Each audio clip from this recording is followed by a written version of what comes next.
At 5 a.m. and 19, the low temperature by 6 a.m. And we have Chris Gilmore out there live right now as the sun has set. And Chris, you're supposed to be in layers, but I only see a windbreaker. Is that going to be enough to keep you warm?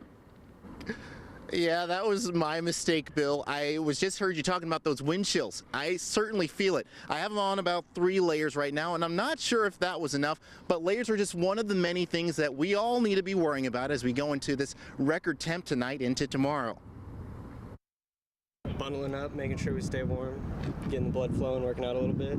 UF student Jackson Hines and his classmates have found comfort from the cold in an unlikely place, the gym. For Hines, the cold weather is not something he's familiar with.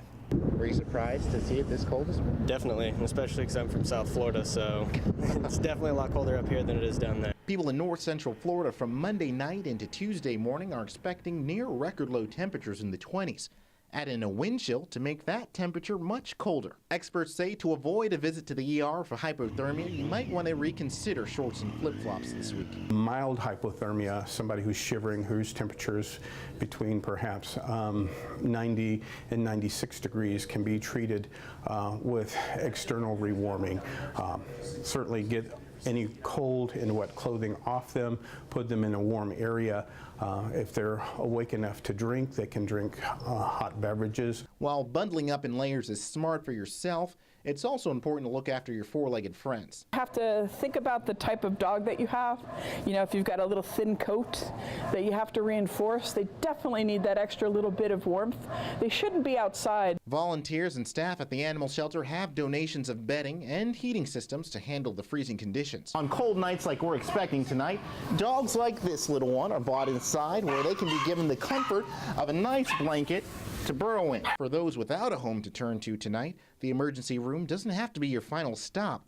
The Center of Hope in Ocala plans on expanding the capacity of its feeding and shelter programs, and the St. Francis House in Gainesville is expanding the number of beds tonight. We've always set out all these cots, as you can see, check the thermostats, make sure they're set to heat, and then we make sure we have enough food for breakfast in the morning for the additional people.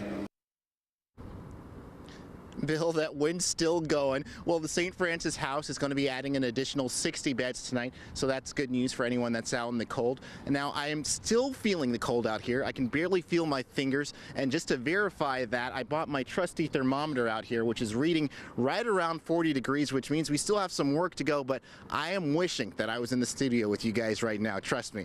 Reporting live from Gainesville, Chris Gilmore, TV 20 News. Thanks, Chris.